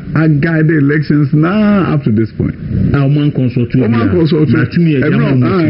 say ubi entua 4 million yeso mbebusan ombebusan kana ka ubetua ofi so ombe friend mbebusan say aspirants eso bia de 4 million ba nenka ka say you ye be enti o say eduru mebi a ye nhwe de edi kan ye de bibi ba ne pese ye ba ne be revise say ye consult de a na say nkom consult ye nipa numu a wo be gi me 4 million one consult me wo de share me ko ebi ana sa time no na because that time na munya fa e form nti na munya kamunya aspirants am say ne wo say ne potential aspirants nyina mumra wa wo ye potential aspirant bi a obe pick form bra ni nkita ho ansa no so meto form the same kita ho die mu na nko busan so betu 4 million na it is a moment elections committee no authority no dey make certain decisions binding as and kwa you bet me disqualify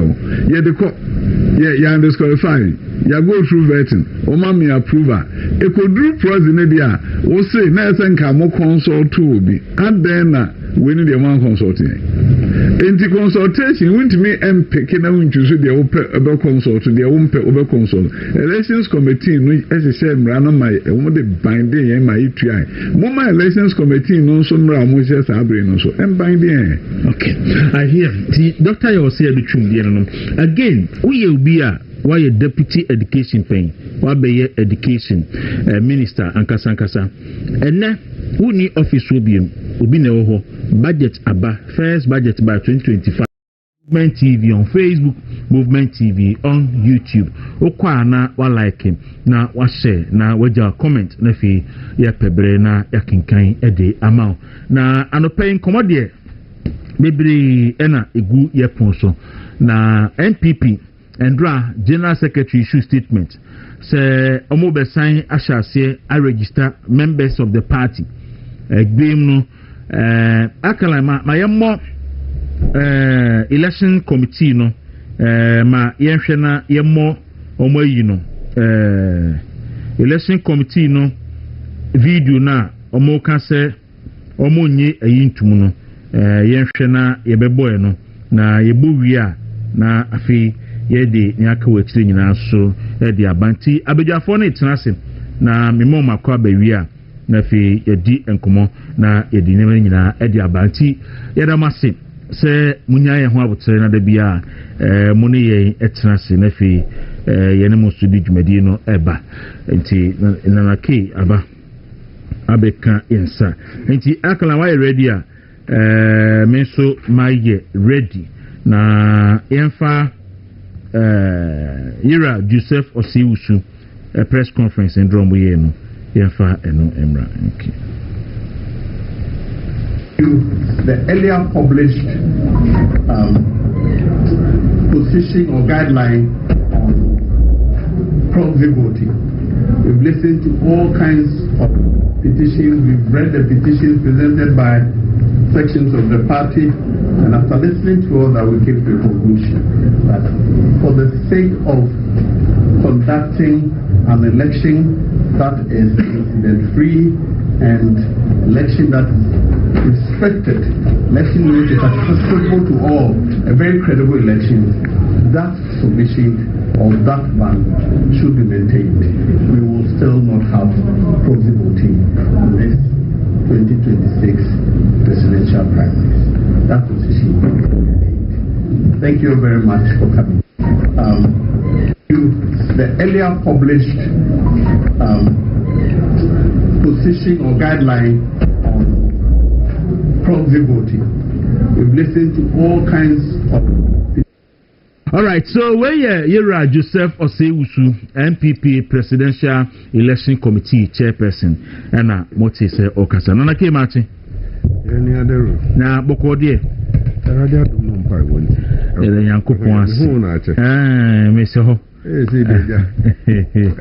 Makache akulea konfono chidija ngena enko hene nsisi wa ozo mpese be ko agusisi ebeko adam ba fiese otumuse una makan ebeko pa ye odi nsrukra kasa bro tira konsu yechi watu sinse yum neja wo se yum na me no ye program na ukura siri wo chaze ye program na ja Dawuro se wi bibia wo ne bre kaje sikeja oje ma santin ko Dawuro ma kaja ba ketwo ye kan ko waje na nke yeso ye de bobra na me ko sa kunwa ndie mo ye se me ko dia na otu bia ubeto dwan me na mbeto shira gusu me ubeto dwan na otu bia oni godon da se bele se mu twa nwan ne mpo na sa ni mo mpa ma ngo ni ayi na mu twa ni ayi kwam jesi die ni akwa ondi oyi kra na ne memu tsen de adom evenya ko pon ase se unso hoye o nyame adom isi region fo nyina bia hoye last weekend and sanka me ko ukrum ho Asante Achem because na minua ba ko me wofa eba na oye wa ekoware no ho Asante Achem go be Asante Achem banso Banso. Let's say the Banso. And I saw Crobusha for the crowd was a fire. I see. Oba idea and Kababa to because last weekend. Oh, say Nabi BS in Quanti. Say Mekopa, they are not my son can be from Sana. Because Miss Mikoji, our ma, I know for Nibi Kumase. Okay. Saturday, we know me bad so on Sunday, we feel for them Saban. It's your Fajanfi and pay good morning to you. It's your munina. All right. Now, any more to say party some. There was so far so good. And Sana Mesha party in some in Arsenal. We find more than Emma party in Penny for. Nay, in Nipa or mass sacrifice your mumbre party communicators, Syria callers. There were a market Timechia party communicators, Mechia party Syria callers, Syria testers. Okoshe Dawuro kwan mo faso test ne kwan mo faso e call ya na ahomete ba ko fofun zo ko be 25 ofre Dawuro ofre na kunkun je bebum bia na wapeke. And you could see the kind of stress how we go through and upon say morning shows so ni nyina course at the same time enti ebi one class station be peke no onim de omo kan no de atum chia okokora eti me chia wo mu adwuma pa omo bo ema osno kokoko amanyoko no na Dawuro so far so good. NPP as a political party ye tu anamu bi ye kan mesre party titafo nyina say obi enya botere etoda asembi ohono mamotia munya mmere na yencheche munkyere mu na munya ateni ne social media bi abaso no Dawuro be ko ne edipani atempani oye old enough to be your father, to be your mother. Na behe sukonu mabi no ordinary wonu Canada pa masere yi moma yenyai se suban na ekoso no. Democracy ade ba ko very expensive, but democracy enye demo insult. Democracy and yet demo degrading. There will be so chance on some of the video now share penibia as you call my business see one my desceno. Hey, meaning that will go by and say and so. Who said no one so good depending at them? Messi the Bia, baby, a major Bia, my bomb headmaster, primary school headmaster, D. Master Sante. There were about school Muhonoma. Then chia or the chia uja. Just so aba. When himself Papa Mebo did was a founding father of NPP. 1992 founders and ne Otiase. The friend of Asante Diabo, Asante regional Marcatia Semso be tupe. Asante Diabo. I mean chia openibina last morning your friend say ya breme EMS. Na means me expect BBF you say we head in work. You say Ansuji Abo. Ansuji Abo, dear, say one way you never a court of crater.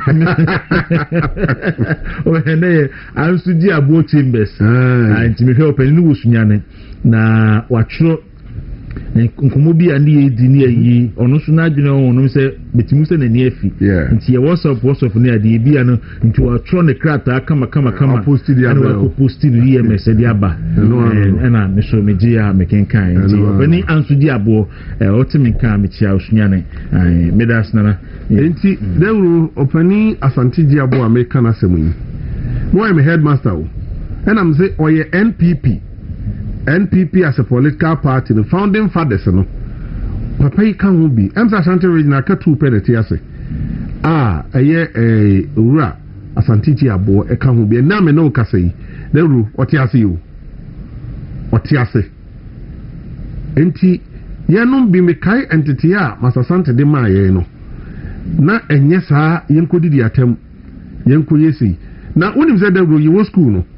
We are born with Yama meeting me so Monday, no, do about Master Santos would come on. There was a school park, many Pamians are saying no. Simply because you couldn't sing. And because of training, I am be a cool more Master Santos seminal. You are very careful when you are dealing with some of these issues on radio, on TV, even in our private life. Yes, Srawom, Omoma 10 years, a suncha. Social media and for the business, Papa. Made I see a dim penny for them, and not dear yard, Papa. Nero, and election committee, ACI. Mama Ora Kufiro Chumakoba. Philip, good morning. Good morning, na boko de already adu boko na bato so oh nyame adum Joseph ya do bia ho ye obi a ho ye bia ma so ho ye chema ho ye chema ho ye mi ji se oko acha na constituency acha na oh enra na fi ho enra okay say ona bo ken wo yes enra let me know enra be do fi be 3 o'clock enra ahumache 3 na be do ano person team no emoko yasawase the Krobo block and okay. then Aseswa and then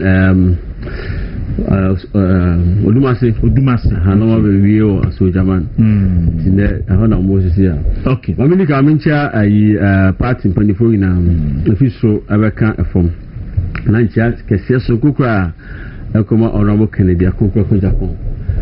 The presidential aspirant Yami Aduma Yedinoko as president candidate for the New Patriotic Party come 2028. The channel be let me share team in fact na New Job in North and South Nenya some because on say when for me to call mobile party head office into now go say New Job is not 4 o'clock but we na meeting is say about a 5:45. The first akuya so so na the achapama delegate na yes ye bi egumo ni mutia say na honorable kan no sa nhihye ni tine mani ba sa ahun ka so ko course so New Job North ahun ka so ko course so New Job South but na ni so nti ya delegate for na asi titu mi ame person so the New Job North for me chia consul executive na in fact chairman ne benipo mbaye all the teams over New Job North and I New Job North how call the your team Ken, your team Brian, your team mo MP so Brian I want to declare in interest I'm me I not say the Joe I say no but me why boy Nigeria some good to bonnet keke say only the past he has always been a supporter of Amia okay the Joe yes this time let me say Yama the interest now could do baby but me now just for the interest of the party, I never quite think national is wrong. Now we catch up and say, look,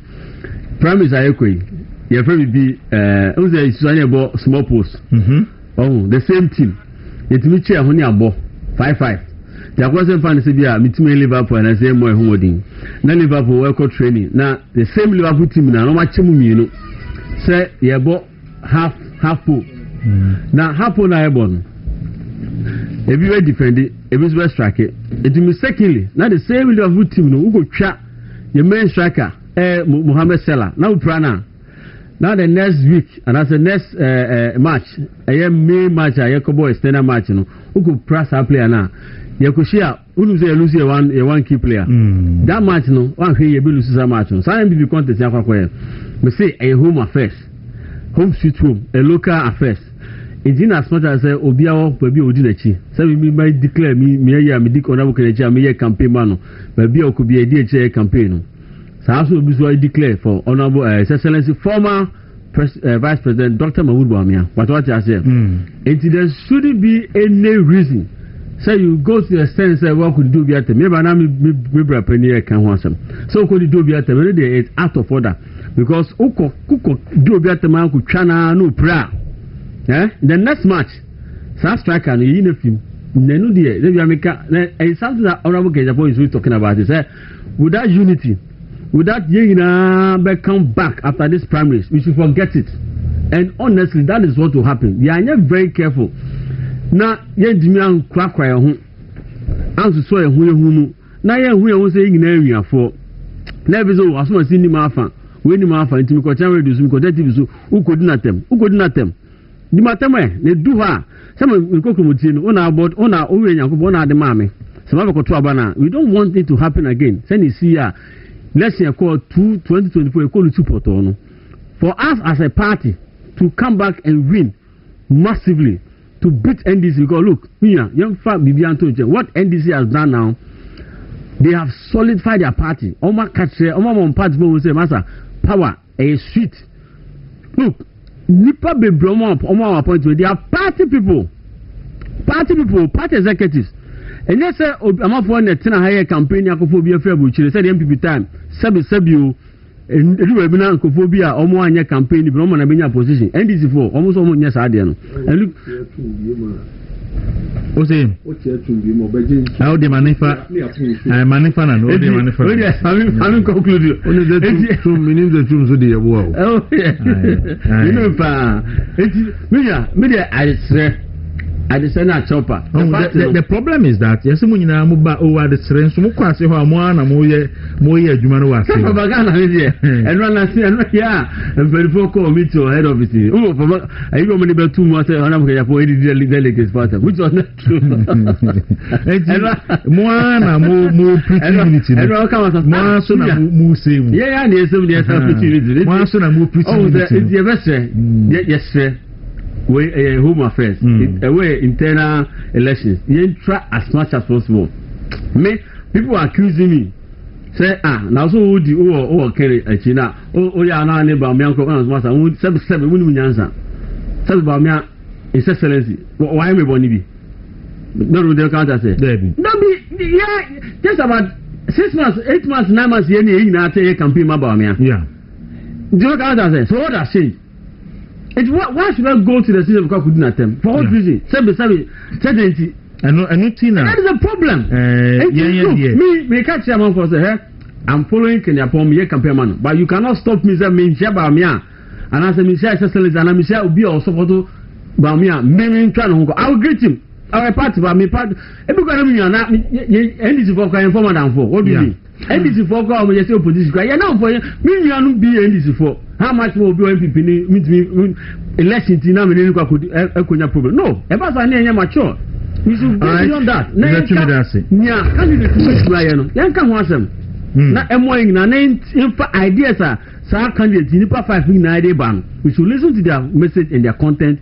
Na you just to about eno na ya kan ho asem nya tem dey we dey obi. Me da se na me ka say so share resources are enipa numi enamo a omo tugua because omo tugua wo hwe isko mo say ni edema TNT fuola ye ku nipa di akire aduane ye di nyina can you imagine say ankasa resources nyina ye mobilize nyina de atani pa ba ko achi say 2028 on fa sa resources enkosia NDC for but MPP free abemu biribia no bafia sika won krofo nsem ti obi agye ne hodi ni so we omukoi omukọ sika ni nyina awie uti anye yi a MP beko 2028 na walusu afei ye ko 2032 election no na MPP for edge da metu sere sabre no afei die mfo wan cd mra police station afei die adot police station afei die say afei ansana na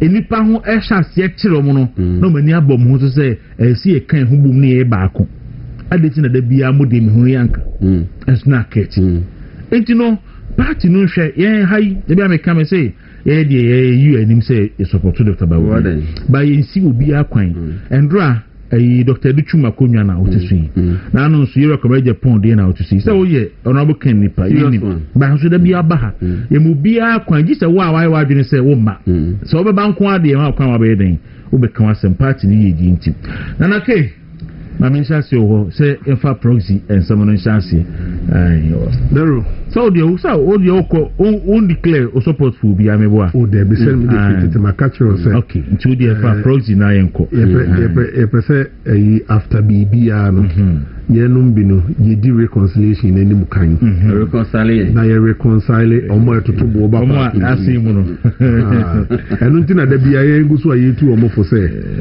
sabe party no ye free baby ni aba bedu baby ayedri UP breso yakika ye ho bo mu ye benya na MPP 1992 no Dawuro said ye futu ana ade men but dem person kaka wo futu ze saa na tie free titiwo ana mikin saa na tie free titiwo ana ye house on ko NDC won so saa na tie o be NDC pa o hwe NDC for history a Dawuro omu chinchim mo nsa de me ba twen and certain tima wo kan nyire MPP dey see that and certain tima wo kan nyire sikatua ekoso onu no me spend open womb I don't have problem with that Dawuro me tena say analysis kakra bi what you say any flag bearership election even so contest as a national officer you need not less than 15 million Ghana cedi. Can you imagine? Oh, really? 15 million? Yes. Wow. Not less than 15 million. First can look for Oh, because I mean, say, I think 10 million. I bet me a year, you know. Okay, so the whole thing is that also consider one casawa toa obeto. How many cars are they cotono? Any part of the sign are near Monam. Hotel bills, Didi. And sign out maintenance delegates. There will only say national executive elections. No, ultimately, constituency be a. Into Bia, Obeki Koma Bombe Miensa and 9 Miensa and 9. So be foca free. My main family must Santi at him Miensa. So be what Santi at him South, and I see in Kushia or Conway Santi at him Central. There will be a Wabusia for no. Banso, any Yabansukra, Tokwai. Police Crum Remunaso, delegate to who? Tifansa or constituency chairman, our Tokwai. No free Tokwai, no Oba Fuka be a basic on one son of a Befabia Bisibu, son of a Biabajaso, or Befabia Bacon, and yes, answer, Unyamiana no Yakonu Street, Tokwai or Yakonu Street. We crampona, a honum pond de Bubumu. Then we will come baby to say Sefrinum side, we'll call Bono side. Now so I can fall bit to say German South. Now so I'm Michelle Sunyania. And you can get wow. Yeah. So ubet me abe heni pa nani ma mo free wa fuka free kwam se krom e dia basunyanya wa ma ko bo ka be 100 cedis and over na wi aka che se wuni nyame nko ubet nyanya sa so these are some of the things when pini okay. Osidero asked Nanake his opinion about the dishonorable Kwaku Asante-Boaten's comment. Since we are all from Asante Atim South, I want his opinion. This is Nana Owusu-Tufo, Coventry, UK. Everybody is entitled to his opinion. Okay. What you say? Politics na you know, enya authority. And I am practicing monarchy, ye practicing democracy. Nana Usuwadaruma, a cherewadring, na minchere medie. Menumi na MP a cherewadring, ni ono na drink chere. MP we ni pasa yao. Dawuro tu ene wako di MP a udi Dawuro na sasa. Professor Lumumba said there is no sense in the ballot box. Na ya tu bi e tu abama obi ana ye nso wa enyanse ni ama about box nso nyanse ni bi ani so eno na make ho asem no box no ense woni padua ena nya brofuka wisdom se nyame ma obi wa ma obi ena obi o wi ase bia nso nyankopon nim de ode amawo sabe unim banku ka unim body edwa enti dia wo so ye ne se wo de no so master na wo ye na eyeye. Enti Nana Wadaroma MP achera na dwen nyanse wo mu no yemfa de enye wo mu no yentontwene saa na futuutie wo so ne so de ye wo mu no wafa de enye na de atonchen de ro me come asem so no ma memra straightforward na me see what do you call it party impenifo decision o mateki ne ho me as a party member me support 100%. Say baby yedru no we are not in normal times na ma minya mere na minchirechire mu kakra tete no anase ebre bia de ye ne say proxy ye makwan e ma proxy vote no ekoso minu mienu nyina de adanse say date ayasese e de to aba no mpo no enye normal time date ni ase because na ko say e ko start polling station elections we are by electoral area ya be constituency ya be region ye wi aba national and some ya be presidential primaries. But you have tension and now sorry right after election you know they would do who dance here be e ja na so party ni mo no any penny force there be say you see it na when you go through procedure there be ya and we ya e be twen e be dru ho do dawuro na yankasa no enema asisie no ya tena wa ye hwehwa me ya say party no enunti yen take decision a abnormal e ba ye we also on social media for omu di party penifo atem bebre but me feel say atia nenso emuye empenifo say esiri kase bebu nyina wo yo obi asabe wo ya badwene ba e ba mebu ye wo beti ase after all say ye primaries no 31st January ni wi a dero omo edi dero ajo ma be du atem bi One may did Dr. Mahmoud Bamiatamuni Natembium, or may be honorable Kenjapo Atemni Natembium. Nazemba could be a mete, I'm a serious and I'm the eight. Mount say a friend, honorable Brian Champo, so and go for Beatrice, I trust the 10 sins of Brian Champo. I do chum the answer, boom, now say Allah. Game I had it. Enti yewe ya 10 cents 100 cents ebeba bim ni ewie afei ni abetena se ni asan be start de enti ade bia me ka se enye top down approach Ghana for ntiase no ntiase yi what we are doing is not top down approach ni say fa your friend say presidential primaries ideally enka party positions election. What you are saying? TVA presidential primaries, we are there. We are started the normal tradition now from the polling station. But before the traditional, we should catch yourself. Sir, presidential election, I'll say party new abnormal times in the Omudia Benimono. Omaye is so within the confines of the law. Say party ni say not less than 24 months. Yes, 2 years. And you know, so even 3 years, 4 years, or you within and a party needs to set parameters. Then remember, so the same way, I just want to do party miraso. And I'm going to take his side. But the pros, you know, CI, the regulatory election, Ghana. Okay, so young fan is saying. Medical catchers say we are not in normal time. But I just want to also draw attention. I may draw attention. Even though we are not in normal time, the key word is we are not in normal time. Nanka party ni per se or ye election in December this year. Calculation who say so this year the laws are say 90 days with the same ADCs they can't meet it. Yeah. Then some push the court the following month so that will be me for Munko. It's because time and you take a decision somewhere around in July ending no not December no and falling within and I'm making yes. So even though party ni penentemono next so say omumra so even though party ni were abnormal times no or banning progs no so say omumra bia so that room me say me the wokano ne kwanso na wo chichi mu no. But the point was seeing in a friend say, and I'm out one year to the Kwaku him. Party need that in the there were intentions be bria. Sorry, the ama many agents say, Enyamrasu Buni say, the 5 aspirants no are more contested to be a flag bearer. No, only penum nina jiatum. But the fact so much to money, the fact say, a co-general election. Now John Mahama any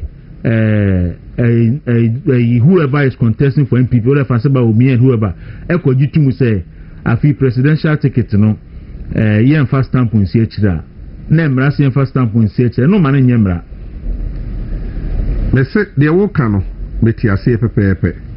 But what I'm trying to say is that the entire Ghana constitution will and so IPAC in the laws of Ghana, so within the confines of the law. That's what I'm saying. Constitution is clear. But IPAC take decisions your election from time to time. And until IPAC laws any editing committee. But see, the IPAC or the court parliament in the form of a CI. Yeah. Now, Baba Yemra, and son with media Yeguma. Deru, Adebakwa also say, Abatwa Yepakotu, this is not Ghana election. It's an organizational election. And nothing in Ghana constitution, but MPP is a constitution. No, maybe. A organizational election. And then national election. In the MPP, aside Ghana's constitution, Yanka Sansu a constitution as a political party, the government party. And the party is also governed by the Political Parties Act. But you see, at a point, you see, when you have the National Council, take a decision for a particular reason, if it's even contrary to what they say in the constitution, they can make amendments to it. But what I say, they can take a decision for the convenience of the party at a particular time. The suspension of Afoku and Kwabena Japan, National Chairman and National General Secretary. Yamara and say, so be a bonia, Kwaben also a don't fast. See a bit too much. This is a cocoya election, emergency election. Also be too much. Ube you a man. And the party who said there be a posua or see a new Musin channel. I didn't know manga see a you. But yes, he has suspended. No, the party system, the party constitution, maybe be a bonnet so suspended. Now, could this committee and order and send what me unit suspension, a demo money indefinite suspension. And they say, I indefinite suspension is not what you say. Party do Hokwine. And the indefinite, you season and you want to see a message. And you say, who the message now? Partner in other words, no, yeah, you ready. So, there are landing on it. And penny what must say. Ya hem frama ebo wiemu no enuma ebo ne asa ekoso ye ne aspirant ni nyina ahia de ekeka koso ni in order enra I was so happy chairman general committee ni nyina ni no use words bi for better and credible election. Democracy is very expensive. Democracy is very expensive. There wouldn't say sorry and apply a top petrol we came a better and your party in a top petrol mine. And you would have found say every day no I wouldn't imagine my be on daily basis. Every day I drop it to 200 near the Kokasama party now. A week in here saying, oh, they have 5 days in a week. You know, be a Kwaku Saturday now. So what I'm trying to say is that Mama no see what I'm trying to say is that and near money baby one no toda. Yet me ye take decision that you don't say ye abua. Okay. Young anybody say about to abandon baby. Okay. Do be really those were really fairly. Okay. Do be lose those there be contest it was free and fair. Young can't let me say Dawuro ba betuaba. No betuaba in the name of Dawuro or betuaba in the name of Chum. Chum si wa mara betuaba na man na ke. Dawuro ba was one pen na ke wa kwatwa makwame. But see those problem was say those conflicts in everything are rising after the election. And penny say Dawuro penny say brebra mama niamba. Obi a why this so bad democracy be and you should be prepared to pay the cost. So why is the party not prepared to pay the cost? So every individual also joining the party should be prepared to pay the cost. The cost is still many is also why is the party not prepared?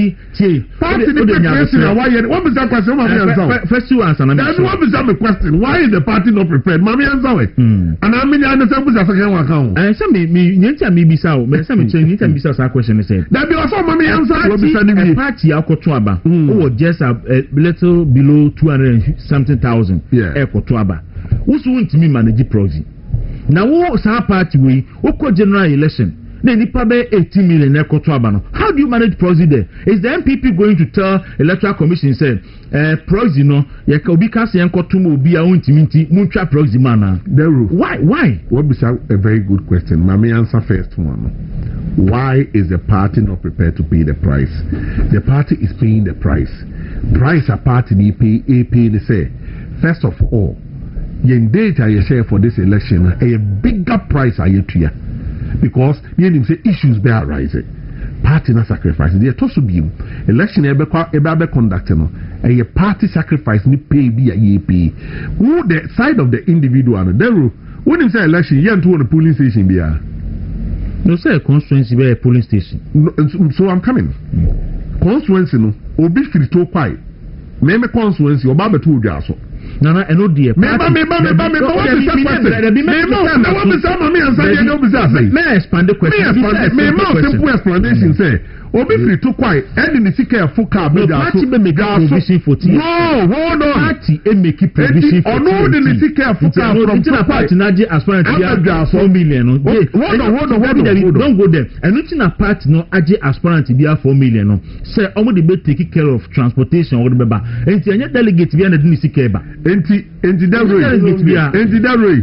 The ambassador tia say.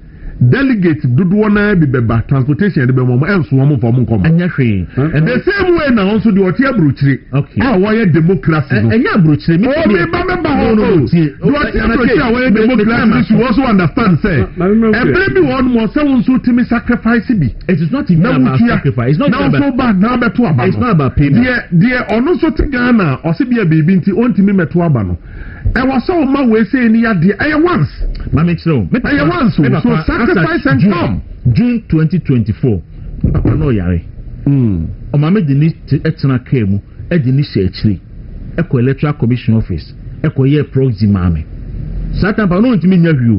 bɛ ɔsɛ ɛsɛ mi to abama no ɛwɔ npp din mu. mɛkɔ yɛ proxy ni wie no July na mi papa firi mu. Eji aba no ntumi kura nto ama no. But the point is that yɛn ti aseɛ sɛ mímí ní ti aseɛ sɛ wobɛka sɛ free and fair election ti yɛn ntumi nyɛ proxy.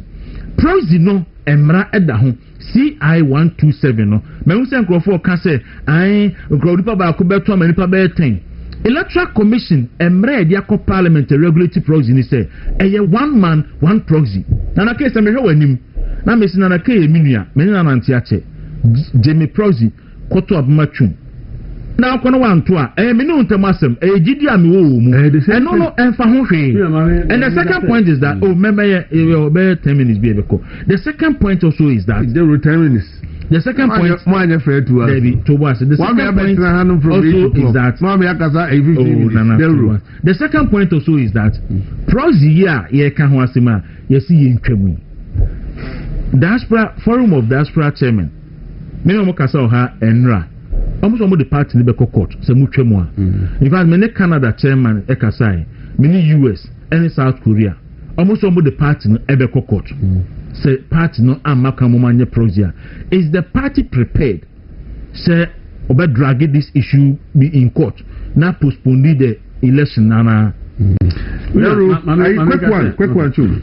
This asama put in place no ma memo ade ba ko party ni ye diaspora for ebehu election committee say almost election committee date na ya se no omo maintain date ni ma omo because one ebebo omo dodo na befie January December no ya de for Christmas holidays ni ade enti ebebre na since I share date no bebre na reschedule omo leave e de akwa akọ that period. Now you see every decision you make there be nyawo kan for diaspora some for can law tio me say on the time and need be out or say ni awo ye no unconstitutional. It's against the national constitution. What I'm saying against the political party is that it's against the party consider all the angle before arriving at this okay. Right. Maybe then the court in the party are considering before arriving in this conclusion. Mami take you mess up. Mami chair Honorable Dwight, former first deputy speaker of parliament. Oh yeah, the chair of the elections committee. Look, I initially ordinary report by with the proposal that I agreed and I also disagreed, and these are the reasons. The man he gave a very fine reasons why I don't face a provisional. I feel young fan for trouble. Now me see and I listen to more kind. Maybe me say a person, but baby so me na nya adwen. Okwan fasa the me na adwen in the sense in the one. In his mind, in the past, or making reference to what has happened. Not in his mind, in the minds of the committee. Okay, so in the minds of the committee, yes. No, a representative as a chair. And then the report on the bio was that no. We say we always look at the past, the current, and then based on that, you do a prediction for the future. Honestly, and that is what happened in the past. Young person, sir, and as a committee now, your own person, sir. In their mind, as a committee, they made that proposal.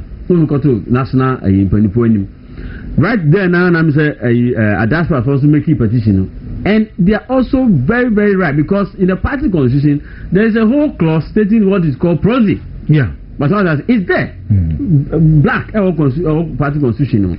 It's in their mind they are denying some of us to our opportunity to grow. But you are looking at the bigger interest, in everything. So what is the final analysis? What is the outcome? So what is the bigger interest? Yes, as some area they say, person elections way. na ebe ko ba say oh prozi ede we chu chepa me ka say koto mama we na me hwe man koto mama we don't want that to happen.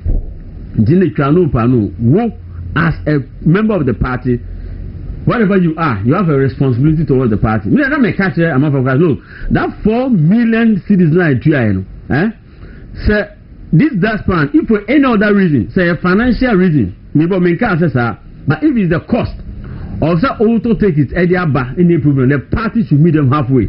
It's kind of development plan. Say a penny there. Whatever they are, I'm not sure there are so many of them. The party should meet the cost of travel expenses halfway, because 400 million and 4 million Nigerians is big money. Aside that, at their various constituency, there's a party they raise funds and they raise money. Yeah. So if that's why they are delegates, if they have been the whole fans and US and as a UK MPP branch, it's not just the executive it's the whole party people there. So they are delegates, so they should delegate them. It's almost so they have to have a responsibility as the party in UK branch. It's not just about no statement maybe they are not even talking about in their even though in factors they are saying say Presidential Election Committee a party's constitution article 13 to 6 webuso was signed so ebu Ghana constitution in 1992 constitution article 23 webuso was signed so ebu article 55(5) of the Political Parties Act. So all this is the CI and so the constitutionality of the whole issue. No, constitution need no correct, but master constitution no manipa. And again, the PPP constitution they can say rules are the governing elections. A national council sets rules no. So whether the committee has the powers to even set aside the committee gave a proposal. They made a proposal. The approval was the national council. Yes. In this country, there is you say in at any point in time or say the independence of the individual obia or freedom, but Sabi will be a president, and you see Victor Power. Now they call lockdown, President Kufuor did lockdown by. I had my privilege and right to be walking about. But I'll say, for this and this reason, COVID-19 must have said them. But do you know say, you don't want to listen to anybody. Uncle, can say President Kufuor did so by sending a LI to Parliament before so the election committee has sent a proposal to the approving house. Yes. What is the approving house of the MPP? It's the national council. According to the national organizer, it has gone there. Mr. National Organizer, Nanabi say, national council president. The whole thing is that Parliament now approving body no. Akufo-Addo edikoho. Now the party your Parliament approving body is the National Council. All the alcohol. No one approval. What is the issue? See, we are looking at election because look, say no unity in this election. We should forget it as a party. That's my issue. And the idea Obi Konya be being also say when waiting election managing. We don't want it to happen. But Mr. Chum, Patrick Minister, se proxy no ewumu again the chess proxy ma unity. And there is a past. BBSC in the past, and that was what the chairman of the committee was making reference to.